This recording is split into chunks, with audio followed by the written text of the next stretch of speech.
A few years back, I started working at a new school that catered specifically to students with behavioral special needs. The school was located in a small, historic town, the kind where stories seem to cling to every corner. The school building itself was ancient, and right across the street stood an equally old library. Both had reputations that made even skeptics pause. According to local legend, the school was haunted. Supposedly, a janitor had taken his own life by hanging himself in the third-floor closet.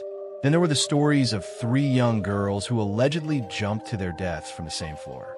One tale even involved a nun murdered somewhere on campus back when the school was a Catholic institution. Across the street, the library was built on what had once been the town's execution grounds, the site of public hangings. While most of these stories had no concrete evidence, they were passed down through generations. The only part of the legend confirmed was that the library stood where the gallows once were. Everything else was just whispered history. But I would soon experience something that made me rethink what I thought I knew. My best friend's mother worked at the school long before I joined.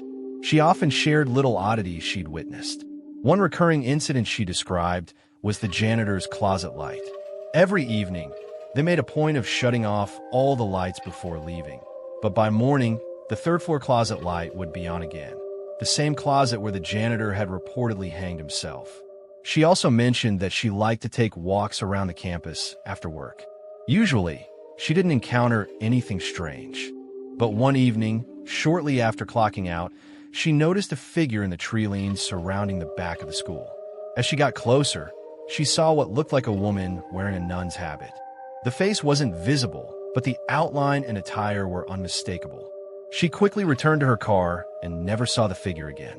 These tales were unnerving, but I chalked them up to exaggerations or folklore. That is, until my own experience proved otherwise. It was late in the school year, and I was still adjusting to the demands of my new job. I had spent the entire day working with challenging students and was staying late to finish paperwork. Unlike most of my colleagues, I wasn't used to the pace yet, so I often ended up being one of the last to leave. That particular evening, only 3 of us remained on the 3rd floor. Myself, another teacher who worked 2 doors down, and our boss. We each had our own classrooms, and the rest of the building was eerily silent. As I was wrapping up and preparing to head out, I saw a woman walk past my classroom door. She was heading toward the end of the hallway, where my co-worker's room was located. Assuming it was my boss going to chat with her, I figured I'd catch up with both of them and get a chance to ask a few work-related questions. I packed up my bag, turned off the lights, and locked my classroom door. But as I stepped into the hallway, I was struck by the silence. With thin walls and an open classroom door, I should have heard chatter, but there was nothing. I reached my co-worker's classroom, only to be met by a pale, terrified expression on her face. Concerned, I asked what was wrong. She looked shaken. "Did you see her?" she asked. "See who?" I replied, now more confused than concerned. I glanced around the classroom.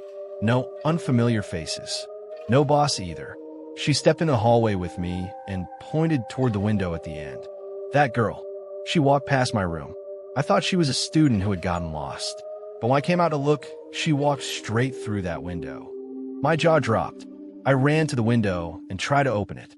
But the windows on the 3rd floor were nailed shut, a standard precaution at a behavioral school. There was no way anyone, let alone a teenager, could have passed through it. My co-worker was visibly panicking, and I wasn't sure what to think. I grabbed her things while she composed herself, and we left together without even saying goodnight to our boss. It felt like we had both seen something we couldn't explain, and we didn't want to stick around to find out more. The incident with the girl in the hallway left a mark on me. It was by far the most terrifying moment I had ever experienced, but it wasn't the only strange occurrence at the school. Over time, there were smaller things. Doors that were locked at night, somehow found open in the morning, papers scattered mysteriously across desks, and unexplained cold spots in certain parts of the building. Though these could be brushed off as accidents or tricks of the mind, in the context of that one vivid encounter, they took on a more sinister tone. My coworker and I rarely talked about that evening again, but I could tell it haunted her too. Eventually, the school shut down. Low enrollment and structural decay were blamed, but many locals whispered about the hauntings and the growing unease among staff. I can't say I was sorry to see it close. Soon after, plans for demolition were announced. They say the building will be leveled and something new will rise in its place. I sometimes wonder if that will be enough to wipe away whatever lingers in those halls. If the stories were just that, stories. Or if some truths are simply buried too deep to be erased by bricks and bulldozers. Even now, I can still picture that hallway, that window, and the girl who vanished into the impossible.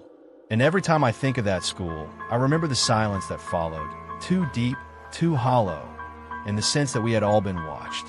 Whether it was legend, hallucination, or something beyond explanation, I'll never forget what I saw that night on the third floor.